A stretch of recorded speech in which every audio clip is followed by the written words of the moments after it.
Chaque vendredi, des millions de musulmans récitent la sourate Al-Kahf. On l'écoute souvent par habitude, mais imaginez que cette seule sourate renferme 4 histoires complètes, chacune agissant comme un bouclier contre les 4 plus grandes épreuves de l'humanité. Au cœur de ces récits se cachent des connexions si délibérées et si précises qu'une fois que vous les aurez vues, vous ne lirez plus jamais Al-Kahf de la même façon. Allons plus loin. Ces 4 histoires ne sont pas là par hasard. Elles forment une véritable carte divine contre les épreuves du Dajjal. La plupart des gens voient ces récits comme de simples contes moraux indépendants. Un groupe de jeunes hommes, un riche fermier, un voyageur sage et un roi puissant. Pourtant, des savants comme Ibn al-Qayyim et Ibn Kathir ont mis en lumière une structure extraordinaire cachée dans l'architecture de cette sourate. Chaque récit correspond précisément à l'une des 4 épreuves majeures, les fitna, dont le prophète, paix sur lui, nous a avertis pour la fin des temps, la foi, la richesse, le savoir et le pouvoir. L'épreuve de la foi. Un groupe de jeunes hommes refuse de renier sa foi sous le règne d'un tyran. Pour se protéger, ils se retirent dans une caverne et s'endorment miraculeusement pendant 309 ans. Après ce long sommeil, Allah les ressuscita. Désorientés, ils se demandèrent combien de temps ils ont dormi. Leur réponse fut « un jour ou une partie d'un jour ». Pourtant, à l'entrée de la grotte, un signe ne trompait pas. Leur chien, qu'ils avaient laissé monter la garde, était resté là, les pattes étendues, figées dans le temps par la volonté divine. La faim les tiraillant, ils envoyèrent l'un d'entre eux vers la ville avec leurs pièces d'argent, lui recommandant la plus grande prudence pour ne pas être repéré par le tyran qu'il fuyait. Mais à son arrivée, le choc fut total. Le monde avait radicalement changé. Ces pièces de monnaie étaient devenues antiques et la ville, autrefois hostile, était désormais monothéiste. Le détail mathématique ici est fascinant. Le Coran précise qu'ils restèrent 300 ans auxquels on ajouta 9. Pourquoi cette formulation? Parce que 300 années solaires correspondent précisément à 309 années lunaires. Une signature mathématique que seul le créateur des 2 calendriers pouvait laisser. Cette histoire est le premier rempart contre les Dajjal, car il viendra exiger qu'on l'adore comme un dieu. Les gens de la caverne nous enseignent la survie. Face à la tyrannie qui menace la foi, le seul salut est de se réfugier auprès d'Allah et de rester unis. C'est pour cette raison que mémoriser les premiers versets de cette sourate est un bouclier direct contre son épreuve. L'épreuve de la richesse. L'homme aux 2 jardins. Imaginez 2 jardins magnifiques, débordant de fruits et de sources d'eau. Mais imaginez aussi un propriétaire aveuglé par sa propre réussite. Enivré par sa fortune, il finit par dire à son compagnon « Je possède plus de biens que toi et je suis plus puissant par mon clan ». Son orgueil le pousse même à douter de la fin des temps, pensant que sa réussite est éternelle. Son compagnon, bien que pauvre, lui rappelle alors sa propre création. « M'as-tu renié celui qui t'a créé de poussière ?» Il l'exhorte à dire l'antidote que nous utilisons encore aujourd'hui au verset 39.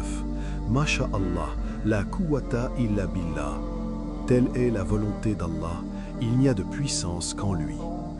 Mais l'avertissement fut ignoré. La sanction tomba. Un ouragan dévaste les jardins, ne laissant qu'une terre glissante et dénudée. L'homme se retrouve à se tordre les mains de regret, réalisant que ce qu'il pensait posséder n'était qu'un prêt. Le regret de cet homme est un avertissement direct contre les promesses du Dajjal, car il tentera l'humanité par l'abondance matérielle. Il ordonnera au ciel de pleuvoir et à la terre de produire des richesses pour ceux qui le suivent. Cette sourate est notre bouclier. Elle nous apprend que la prospérité est une épreuve et qu'elle peut disparaître en un instant si l'on oublie la source. L'épreuve du savoir, le maître et l'élève. C'est l'histoire d'une rencontre improbable. Moïse, l'un des plus grands prophètes, pense être l'homme le plus savant sur terre. Dieu le met alors au défi. Il doit trouver un homme, Al-Khidr, pour apprendre ce qu'il ignore. Le voyage devient un cauchemar pour la logique humaine. Moïse voit Al-Khidr saboter un bateau appartenant à des pauvres, ôter la vie à un jeune garçon, réparer un mur gratuitement dans une ville qui les avait chassés. À chaque étape, Moïse s'insurge. Il voit l'injustice, là où Al-Khidr exécute un plan divin. Le bateau était protégé d'un roi pirate, l'enfant était une épreuve pour ses parents, et le mur cachait un trésor pour des orphelins. La leçon est brutale. Notre savoir est une goutte d'eau, celui de Dieu est l'océan. C'est l'épreuve de l'humilité face à ce que l'on ne comprend pas. Nous jugeons le destin sur une seule scène, alors que Dieu a déjà écrit tout le scénario. Et c'est ici que le piège se referme. Le Dajjal viendra avec un faux savoir, capable de nous faire voir le bien comme un mal et le mal comme un bien. Si nous n'apprenons pas, comme Moïse, à soumettre notre logique à la sagesse divine, nous serons les premiers à être dupés par ces illusions. Lire Al-Kahf chaque vendredi, c'est entraîner notre regard à ne pas s'arrêter à la surface des choses. Enfin, l'épreuve du pouvoir. Imaginez un homme à qui Dieu a tout donné, la force, la science et une armée invincible. Dhul Qarnayn traverse le monde de l'endroit où le soleil se couche jusqu'à l'endroit où il se lève. Il ne conquiert pas pour sa gloire, mais pour la justice. Lorsqu'il rencontre un peuple terrorisé par la cruauté de Gog et Magog, ces derniers lui supplient de construire une barrière en échange d'un immense trésor. N'importe quel roi aurait accepté l'or. Mais Dhul Qarnayn répond « Ce que mon Seigneur m'a accordé est bien meilleur ». Il refuse leur richesse et leur demande simplement leur force de travail. Il mélange le fer et le cuivre en fusion pour ériger un rempart infranchissable. Ce n'est pas un mur d'ego, c'est un mur de miséricorde. C'est le portrait d'une âme qui a réussi là où tant d'autres échouent. Il possède le monde, mais le monde ne le possède pas. Il regarde toujours vers le haut, vers Allah, plutôt que vers son ambition personnelle. Pourquoi est-ce l'épreuve ultime? Parce que le Dajjal viendra avec le pouvoir absolu. Il prétendra être Dieu, car il contrôlera les ressources de la terre. L'histoire de Dhul Qarnayn est notre bouclier. Elle nous apprend que le vrai pouvoir ne réside pas dans ce que l'on possède, mais dans la soumission à celui qui donne tout. Le vaccin du vendredi. Pourquoi réciter cela chaque vendredi?